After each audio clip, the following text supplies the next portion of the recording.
नोंथाङा आसामनि माने अनगायैबो गुबुन रायजोफोरावबो थांदोंमोन नामा? बिमान बरुवा खगेन गगৈ बिथांमोनजों लोगो मोननानै बहुतखिनि बिनोमय बिनोमयजों रायलायबाय किसुमान माबाफोर कर्नाटकआव एकेलगे जों सप्तासे प्रग्राम खालामदों। गिबियावनो एसएम निउज नायगिरि साफ्रोमबो रायजो राजाखौ बे समाव बरायनानै लाग्रोबाय। दिनै आं बाक्सा जिल्लानि सिङाव थानाय मोनसे गामियाव दंफैयो। बर'नि सासे मुंदांखा हारिमु सिबियारि बिथाङा बर' हारिमुनि सायाव गोबां खामानि मावदों। दा बिथांनि सोमोन्दै माखासे बाथ्रा मिथिनो थाखाय आङो बिथांनि सेराव फैदों। गिबियावनो नोंथांखौ एसएम निउसनिफ्राय नोंथांनो जोंनि खुलुमनायखौ जासिबाय। खुलुमबाय। गिबियावनो नोंथाङा नोंथांनि सिनायथिखौ होग्रोगोन नामा? खुलुमबाय। आं जाबाय बाक्सा जिल्ला सिङाव थानाय दाबसे फिसा गामि गरेस्वर हालामनि बर'रामसा गामिनि आंनि मुङा जाबाय सिद्राम बर'।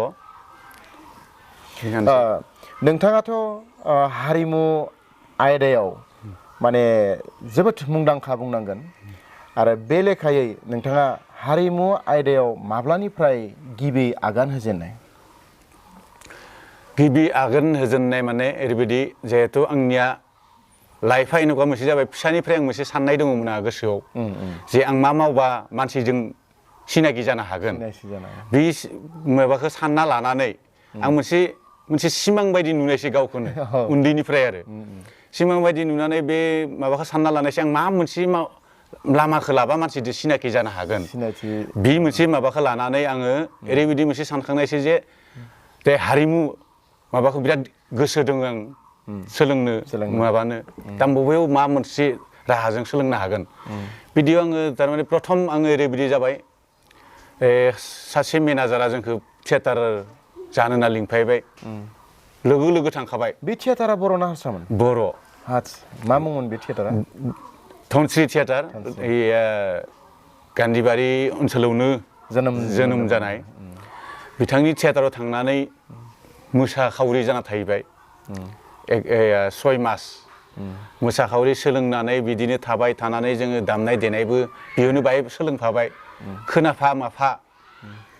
बे समायाव एसे तबला दामोमोन आं। तबला दामनायखौ नायै लानानै दामो। बिदि बाय सोलोंलांबाय थाबाय। बेनिफ्राय बे 6 मासखौ बारबोनानै गामियाव बैसागो मागिनाय हिसाबै 1 बोसोरसो हमना ला बे बैसागो बोथोर मोनफैबा जिहेथु रंजाखाङो मानसिफ्रा बे रंजानायजों लोगोसे दामनाय देनायखौबो लाफानानै जोङो गामियाव सोलोंनायसै बिदि बैसागो मोसानानै बिदिनो जोङो गुबुननिबो गथ'फोर लाबोबाय। ओमफ्राय जों गामिनिबो गथ'फोर लाबोनानै जोङो बिदि मोसाबाय। बैसागो मोसाबाय आरो मोसानायनि उननिफ्रायनो जोङो मोनसे माबा गोसोखां मोनसे फायलायबाय आरो बे जिथिया जोंनि बर'नि आन्दलन जाबाय एबसुनि बे आन्दलन समायाव जों जिहेथु जोंहाथ' मोनसे डिउटि होनायनि मोनसे माबा जादोंमोन। गामि रिंखां फैबाय बे डिउटिनि माबाया। जों डिउटि होनायनि सोलाय डिउटिनि जायगायाव थांनानै खालि खाम लानानै दामबाय थानायल' जादोंमोन आरो जोङो। बिदिमोन आरो जोंनि खाम दामनायखौ सोलोंनायबो जाबाय डिउटिबो थाबाय बिदि आरो बिदियाव जोङो बहुद सोलोंनानै जोङो मोनसे सानखांबाय गासैबो रायलायजोबनायनि गेजेरजों जोङो मा खालामबा हामलायगोन होननानै गामिनि गथ'फोरजों ज' जाजाय रायलायनानै जे 89आव मोनसे फेंथा बर'नि जा गोसोखां हारिमु बादायलायनाय रुंसारि फेंथा बर'नि गोसोखां हारिमु बादायलायनाय होबाय। बेयाव जों जरदार मोनसे सिन्था खालामलायनानै जोंनि गामिनि जों रायलायनानै जोङो बेयाव रिहार्सेल होनाय जाबाय। जे मोसानाया जे बागुरुम्बा सत्र'लि रणसुन्द्रि बिदि 5 बाहागोआव बेयाव बादायलायनाय होदोंमोन। गोसोखां बेयो गरेस्वर बाक्सा जिल्लानि सिङाव थानाय गरेस्वर हालामावनो जादोंमोन। गरेस्वर हायार सेकेन्डारि फिल्डआव जादोंमोन। बेयो 89आव बेयावनो जों प्रथम बे दोंबाखौ सोलोंजेननानै बेयाव गायजेनदोंमोन। बे बादायलायहैदोंमोन आरो जों बेयाव गायजेननायाव जोङो मोनबायावबो प्राइज मोनदों मोनसेयाल' थार्ड प्राइज मोननैया सेकेन्ड प्राइज मोननायसै फेंथा बर'आ सोरमोन बियो फेंथा बर'आ जाबाय प्रथम बाक्सा जिल्लानि सिङाव थानाय सिगां कामरुप जिल्लामोन दासो बाक्सा जिल्ला जाबाय बे बाक्सा जिल्लानि सिङाव थानायनो दाबसे दमफारा होननाय गामिनिनो बिथाङा दासिम रुंसारि जाबाय बिथाङा प्रथम दिल्लीयाव 1953 आवनो बे गणतन्त्र दिबसआव बे दिल्लीयाव प्रथम मोसाजेनहैदोंमोन आरो जोंनि हारिमुखौ लानानै बागुरुम्बा ओमफ्राय मोनसे मा होनखोथाय मोसाग्लांनाय बिदि बे समायावथ' जोंनो जन्म गैया नालाय दा जोंनि बे खोनानाय बाथ्रा बिथांखौ आरो बहुतानो बाख्नायदोंबो बर'नि हारिमुखौ लानानै बहुद जायगायाव मा दामोमोन बिथाङा सिफुं दामोमोन बिथांखौ खोनानायावथ' जों खोनानायाव मोनदों जे खुगाजों दामाबाबो गन्थंजोंबाबो दामनानै दिन्थिनो हायोमोननो बिथाङा गन्थंजों दामोमोन आरो गन्थंजों दामोमोननो फेंथा बर' दा बिथांनि मुङाव बिदि बादायलायनायाव प्रथम जागायजेननानै जोङो गामिनि खेराइ आफादखौ मोनसे नामाकरन खालामनानै जे मा नाम होबा जागोन जोंनि आफादा ओमफ्राय जोङो 90निफ्राय अखानायसै आफादखौ जों नाम होबाय रिंखां ख्रिस्टि आफाद 90निफ्राय 89थ' फेंथा बर'नि मोसाबाय बेनिफ्राय 90निफ्राय जों गामिनि खेराइ आफादा सालायलांबाय आरो बिदि प्रथम गाजेनायाव जोंहा दरमा गैया बिदि खालि 100 थाखा बा 150 थाखाफोराव हरसे गायनाय बिदि बे मानुनि बिदियाव गायदोंमोन आरो इसे जि हरो दा बिदि माबायाव जोङो गायै फैयै बिदिथ' आंनियाथ' गुरुबो गैया आं नायनायसो सोलोंग्रोनाय गोजा आंनिया नुनानैसो आरो सोर मा दामदो बेखौ नायना लायो नोंथाङा मा दामनो रोंगौ आंनि दामनाया जाबाय दा प्रथम दामबाय आं खाम जेथिया जोंनि खेराइ स्टार्ट होयो माने आं खामसो दामोमोन बिनि उनाव सिफुं दामबाय सिफुं दामनायनि उनाव मोसानायखौबो सोलोंलांफाबाय आं सम नुबानो जिहेतु आंनिया गोसोआ बादावखाङो सोलोंनो लुगैयो बिदि मोसानोबो रंजानोबो लुगैयो बिदि आं मोसानायखौबो सोलोंबाय सोलोंनानै गावनि आयत्त खालामनाय मथे गुबुननोबो दिन्थिनो हाबाय आं बिदियाव दा बिदि दा माने खाम सिफुं सेरजा बेनिफ्राय गासैखौबो दामजोबो बे समाव माने सेरजाखौ दामनानै दिन्थिगोन नामा उनाव रायज्लायबाय थानोसै खेबसे माने बर'नि मोजां जायखौ मोजां मोनो नोंथाङा बेखौ खेबसे दामनानै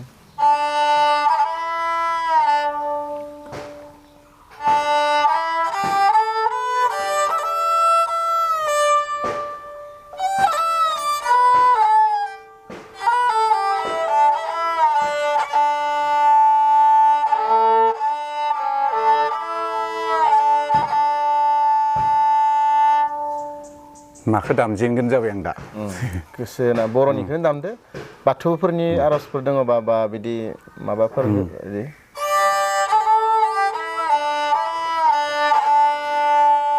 दोंसे मोनाबिलिनि आर'जखौनो होनोसै आं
जासिगोन दे माना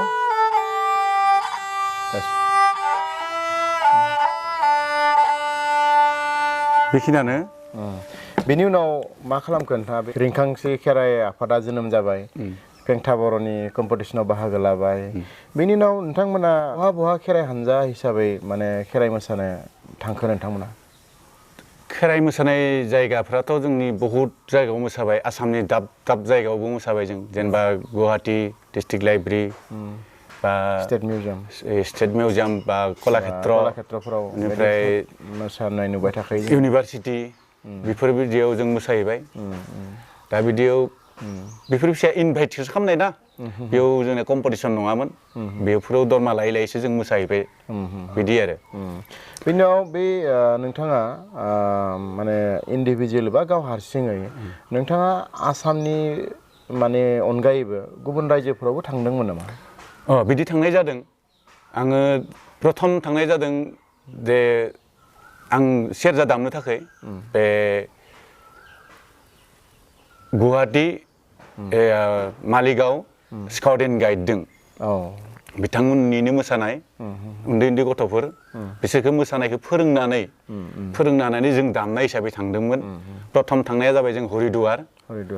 हरिद्वाराव थांनानै गंगा दैमानि बालाहामायाव ओरैबायदि मोजां नांनायसै जोंनि हारिमुखौ लाना थांनानै बेयाव मोसानायखौ दिन्थिनानै एपिजे आब्दुल कालामजों एखेलेगे मोगा मोगि खाथियाव जफानो मोन्दोंमोन आरो जों गुबुना खाथियाव थांनो हायाबाबो खाफाल गोनां बिदि जोङो थारमाने हारिमुनि गेजेरजों खाथियाव जफानानै जों एसे बिनिमय खामलायनो मोन्दोंमोन आरो रायलायनो मोन्दोंमोन दा बिदि परिबेकफोरखौ बिदि जों कालसारनि गेजेरजों गिदिङोबा मोनो आरो बेनि नेक्स्टआव थांबाय जों उरिष्यायाव जोंनिनो गरेस्वरनिनो आनसलिक जानानै थांबाय जाहाथे भुटान सनिश्री आब'मोनाबो एखेलेगे थांफाबाय जोंजों दा बिदि थांनानै जोंनि तुतुमुनि दत्त बिथांनि लिडिंआव थांदोंमोन जोङो गरेस्वर हालामनिनो बिथाङाबो जोबोद कालसारनि रोंगौथि गोनां मानसि बिथाङानो जोंखौ लाना थांनानै बिदि माबाखौ मोसाहैबाय इन्टारनेशनेल प्रग्राममोन बियो बिथांनि दाबो दङ आंनियाव सार्टिफिकेट बिदि बे इन्टारनेशनेल प्रग्रामनि आंनियाव दा बिदि बैयाव गानानै जोंखौ ओजानि मन्थ्रिफोरा नुनानै आरो मोननै जायगायाव जोंखौ प्रग्राम खालामहोदों बे जायगानिफ्राय जाय जायगायाव जों प्रग्राम खालामदोंमोन बे जायगानिफ्राय बादैबो आरो मोननै जायगायाव लांबावनानै जोंखौ प्रग्राम खालामहोदोंमोन आरो मोजां मोननानै जोंनि कालसारखौ बर' कालसारखौ मोजां मोनना बेनि नेक्स्ट थांबाय जोङो आरो उनाव गुवाहाटीनिनो दल मोनसे दं दामनाय हिसाबै जों बानेस्वर सिमां आं बे जों ओमफ्राय कर्नाटका थांलायबाय कर्नाटका थांनानै कर्नाटकआव बिदि कालसार दिन्थिफुंहैबाय दामहैबाय दामनायनि गेजेरजों जों गोबां मानसिफोरनि खहारि मोनबोदों मोजां मोननायखौ नुबोदों गतिके जोंनि बर' हारिमुवाबो जि गुबुन जायगायाव थांनानै मोनसे सनमान मोनबोयो अनसायनाय मोनो बेखौ जों मेगनजोंनो नुबाय गतिके दानि गथ'साफोरखौबो जों दा सेंग्रा सामफोरखौबो जाहाथे जोंनि दामजुफोरखौ सोलोंना लानानै गुबुननियाव दिन्थिनो हायो बेखौ जों खावलायबाय थादों दा बिदिनो गुबुन गुबुन जायगायाव दिन्थिनायबो जाबाय जोङो बहुत जायगायाव बा खेराइखौबो माने ओरैनो नोंथाङा माने सोलोंथाइया बेसेबां नोंथांनि आंनि सोलोंथाइयाथ' आंथ' स्कुलनि बारान्दाखौनो नुवाखै फरायखायाखैमोन आं लिरनोबो रोंखाया आं नायखांनोबो रोङा परिबेस मोनाखै बिदि परिबेस माने आंनि आइ आफाया ओरैबायदि मोनसेमोन थारमाने हा हु दङमोन एसे खालि आबाद मावना जानांगौ आरो स्कुलाव थांनायखौ थिनखायामोन दाथ' जोंथ' उन्दै मानसि स्कुल थांनो थिनाबाथ' जों मोजांसो मोनो बे समाव गेलेना थानो गाहाम मोनो फोरोंगिरिफ्रा बुयोमोन ना बुयोमोनबो बेखौ माने बिजि होयो बेफोरखौ गियो टिटिनास बिजि होनायफोरा बेफोरखौ गिनायावनो जोंनि बे थांनाय स्कुलाव थांनाया मात्र 2 थाखोसिम आं थांदोंमोन होमब्लानो गारनाय जादों खालि दामनाय देनायाव गोसोल' आंनिया ओरैनो असुबिदाफोर जायाखै नामा जेनेबा नोंथाङा गुबुन रायजोआव थांबाय गुबुन रायजोआव थांनायाव उसुबिदा बिदि जाथ'वाखै मोगा मोगिथ' मोनसेयावबो जाफेराखै जानाया मात्र जेनेबा जों रायलायनायसो जायो हिन्दीखौ बुजियो आङो इंलिसदो बाहाय कठिन जायो रायलायनो जोङो जेनेबा मा खालामगोन मा मागोन जायो हथात जुदि इंलिसदो बुङोबा जिहेथु जों फ्राय हिन्दीखौनो रायलायो नालाय बा हिन्दी रायलायनायजों जोङो जों फिन होफिननो हायो आरो नोंथाङाथ' गोबां बोसोर माने फ्राय 30 years बा 30 बा 31 बोसोर 30 नोंथाङा years कालसारनि नैबे फिल्डआव बा नैबे माबायाव खामानि मावगासिनो दङ दा नोंथाङा बेखिनियावनो दङ ना गुबुन गुबुन जायगानि मानसिफोर बा हानजाफोर बा बिदि माने फोरोंहैनो मोनगौ ना मोनाखै नोंथाङा बिदिथ' फोरोंबाय आं जेने धरनर जोङो टंला सिनिपाराखौ आं खेराइ फोरोंबाय जोंनि खाथि खालानि जोंनि प्रथम आं खेराइ फोरोंनाया जादों बेलगुरि जोंनि बेलगुरि बे खाथियावनो आरो बारा गोजान नङा बाक्सा जिल्लायावनो सिङावनो थानाय गामि दाबसेयाव प्रथम फोरोंदोंमोन बेनिफ्राय फोरोंखांनानै गुबुन जायगायाव बहुत जायगायाव फोरोंबाय आं बैसागो फोरोंबाय खेराइ फोरोंबाय बिदि बहुत जायगायाव फोरोंबाय आरो दा बिदि जों दा आंनि माबाया लिरनानै फोरोंनो हाया आं दाने आंनिया प्रेक्टिकेलजों फोरोङो आरो सोरबाफोर सहाय खालामो नामा नोंथांखौ जेनेबा नोंथांनि न'खरनि बा सोरबा गामिनि नोंथांजों लोगोसे आंजों लोगोसे दा सिगां गामिनि गथ'फोर थानायाव गामिनि गथ' लांफायोमोन आं सासे हिन्जावसा गथ' मोसानायनि थाखाय बा दामनायाव आं फोरोंबाय मोसानायाव हिन्जावसा गथ'आ फोरोंबाय बिदि लांफायोमोन दा नावनो आंहा फिसाजोफोरा देरनायखाय फिसाजोखौ लांफायो आं दा फोरोंनायफोराव आथिखालाव बहाबाफोर फोरोंबाय थादों नामा आथिखालाव दासिम दा आं बैसागो मोसानाय फोरोंबाय थादों दे जोंनिनो बाक्सा जिल्लानि सिङावनो थानाय दाउब'खिला गामियाव नोंथांजों लोगोसे फिसाजोआबो थांफायो आंजों लोगोसे फिसाजोआबो थांफायो आं गुबुन जायगाफोराव आरोबाव बेबायदि फोरोंनायनि स्कपफोर मोनोबा नोंथाङा फोरोंनो थांगोन नामा दा बिदिथ' इनभाइट खालामोबा सोरबाफोर नांगौ जायोबा थांनाया जायो दा इनि फोरोंनायनिबो बिनिमय लायो एसे बिदि आरो खम खरसायावनो फोरोङो बिदिनिफ्राय आंथ' बेल' नङा दामनाया बेनिफ्राय बेंबादिबो दामोमोन आं कर्नेट दामोमोन द्राम दामोमोन गासैखौबो दामोमोन दामनाय आरो खालि दामनायल' आंनिया बेनिफ्राय बे सेरजाखौ लानानै आङो नाटक दलदोबो दामियो दासिम जरहाट रेप्लिका होननाय दल दं जरहाटआव मोनबा नाटकआव सेरजा दामियो आङो दा बिथांमोनजों आं दिल्ली कलकाता प्रग्राम खालामहैबाय बेनिफ्राय खेराइखौ लानानै जों जम्मु जायगायावबो जों प्रग्राम खालामहैबाय बियो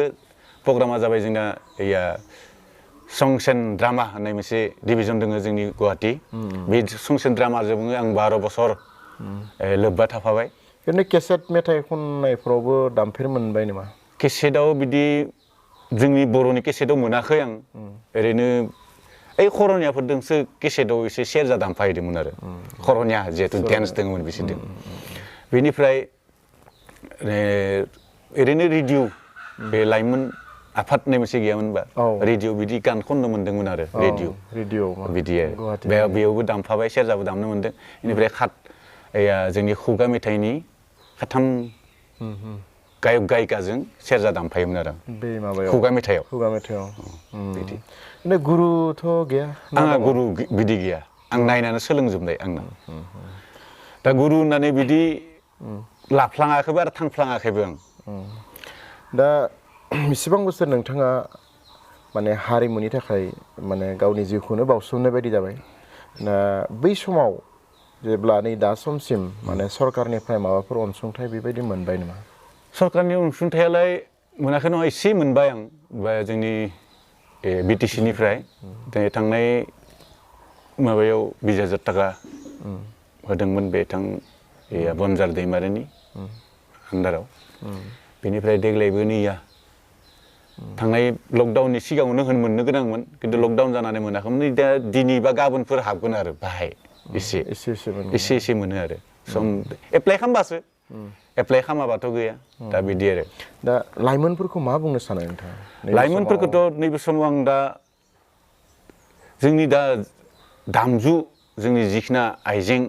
दं बेफोरखौ जाहाथे सोलोंना लानानै खाम सिफुं सेरजा जथा दाबा मोसानाय बर'नि मोसानाय बेफोरखौ लानानै जाहाथे मोनसे सोलोंनाय मोनसे दा जोंनि हालामावबो हुदाखौ लाखिनानै जाहाथे जोंनि उन्दै सानफ्राबो जाहाथे सोलोंलाङो बेफोरखो आंनि साननायाव दा बिथांमोनाबो जाहाथे जोंनि दामजुफोरखो दामनो सोलोंनायाव गोसो होयो बेखौनो आं खावलायो बिथांमोनखौ जाहाथे जोंनि उन्दै सानफोराबो जाहाथे रोंलांनानै उननि सानफोरखौ जाहाथे जों फोरोंलांनो हायो बिदिखौ आङो खावलायदों जोंनि बर' हारिनि जा दामजु जोंनि आरो बर' गथ'फोरखौ होनदों आरो लाइमोनफोरखौ दा मोसानायजों गेजेरजों दामनाय देनायखौ जाहाथे सोलोंलांनानै हारिमुआनो जिहेथु जोंनि सिनायथि बे सिनायथिखौ जाहाथे जों दिन्थिलांबाय थानो हायो अराय सम जाहाथे थांना थानायसिम हारिमुखौ जाहाथे फोथांलांनो हायो बेखिनिखौनो आंनिफ्राय खावलायबाय नैबे समाव आरोबाव माने सेरजा दामनानै माने नोंथाङा खोनासंहोगोन नामा जोंखौ खोनासंजागोन बर'नि माने केसेटफोरनि बा बिदि माबानि मोजां दङबा दा नैबे समाव हथात जायो नालाय माखौ दामगोन माखौ मागोन जायो आरो बिदि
दा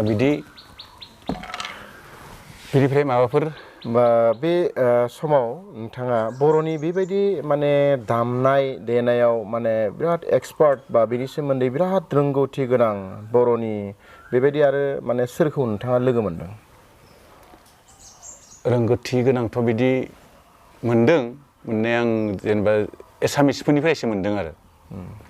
जेनेबा जों प्रथम जिथिया गरेस्वर IPTA दल दङमोन बेयाव नन्द बेनार्जी होननाय मोनसे फायोमोन बिसोरनि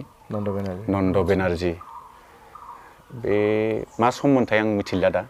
बे जोंनि बे उन्दै समावनो आरो बे बिथांमोना दामनाय देनाय फोरोंफायोमोन बेयाव गरेस्वराव बेयावबो सम सम थाङोमोन आरो आं थारमाने बे हारसाफोरनिजों माबानायावनो नायफाबाय थायोमोन आरो दामनायफोरखौ मा दामोमोन जिहेतु आं तबलाबो दामो सम दा नांगौ खमाय सोरनोबा नांगौ खमायबा तबलाखौबो दामना होनो हायो आरो बिदि दा बिदियाव बिथांमोननिफ्राय नायना लाबाय नन्द बेनार्जी बिनिफ्राय नेक्स्ट बाराव आङो लोगो मोनबाय जे गुवाहाटीनि खगेन गगৈ बिख्यात धलबादक ना मा होनखो बिहुनि धल दामनाय बिथां खगेन गगৈ कालसार नेहाथारिमोन बिथाङा गुवाहाटी माबानि मोनसेया जाबाय गवालाघाटनि बिथांजों लोगोसे प्रग्रामबो खालामफायबाय आं कर्नाटकआव बेनिफ्राय नेक्स्ट एखेलेगे माबा बिमान बरुवा खगेन गगৈ बिथांमोनजों लोगो मोननानै बहुतखिनि भाब बिनिमयजों रायलायबाय किसुमान माबाफोरखौ कर्नाटकआव एखेलेगे जों सप्तासे प्रग्राम खालामदों बिथांमोनदों दा बिदि बहुद लोगो मोनदों आरो जों बाहेरायाव थांनानै बेनि गेजेरावनो माने आं मोनसे सोंथि सोंबावनोसै जे एसेबां माने बोसोर जाबाय जिहेतु कालसाराव बे गोलाव समाव नोंथाङा बेबायदि माब्लाबाफोर माने खोब दुखु गोनां बा बिदि माबा मोनसे गोसोखांथाव माबाफोर जाथायफोर जादों नामा बा बेबायदि आंनि जिबनावथ' गोसोखांथाव बिदि जाथाय जायाखैनो आं दा जिखुनु कालसाराव गिदिंनायाव जाथाया बेनो जों दा मोनसे जोंनि गरेस्वर आनसलिक बाथौ आफाद होननाय मोनसे दं बे बाथौ आफादाव जोङो आं आजि 18 बोसोर आर'ज हानजानि आफादगिरि जानानै थाबाय आर'ज हानजानि आफादगिरि जानायाव बेदिनो जोङो हाबा हुखा बा गास सारादुफोराव थांनायाव सम सम बिदिनो बारहुंखा मोन्दों आरो ओमफ्राय कालसारनि खेथ्रआव बेनो जोङो जेनेबा माब्लाबा नैबे बैसागो बोथोर समायाव बा बैसागो बोथोरखौ बारहुंखा फैयो नालाय माब्लाबा बिदिनो खस्थ' जानो गोनां जायो बे कालसार जिथिया श' खालामगोन श' खालामनानै म'आव थागोन म'आव मागोन बा जेने धरনৰ जोंनि बे कालसारनि माबाया बेनो दे नायबाय बे नायनायावल'सो मानसिफ्रा आखाइ खबबाय हमनानै ला आरो बे जे बारहुंखा फैबाथ' सोर म'आव थाखो नायगिरना मोनलिया आरो बिदि आरो जोंनि बे जिखुनु जिबननि लाइफफ्रा बिदिनो आरो जोंनि जेनेबा बारहुंखा फैनायावल' जोंहा खस्थ' जायो आरो गुबुन जायगायाव प्रग्राम खालामोबा नोंथाङा जोंनो दान्दिसे समनि गेजेरावनो गोबां बाथ्रा जोंनो फोरमायबाय इयुनाव जों नोंथांखौ लोगो हमफिनगोन नोंथाङा जोंनो माखासे बाथ्रा फोरमायनायनि थाखाय नोंथांनो रोजा रोजा साबायखर जासिबाय आरो जोंनि नैबे हाबाफारिखौ बेखिनियावनो फोजोबबाय गोजोन्थों।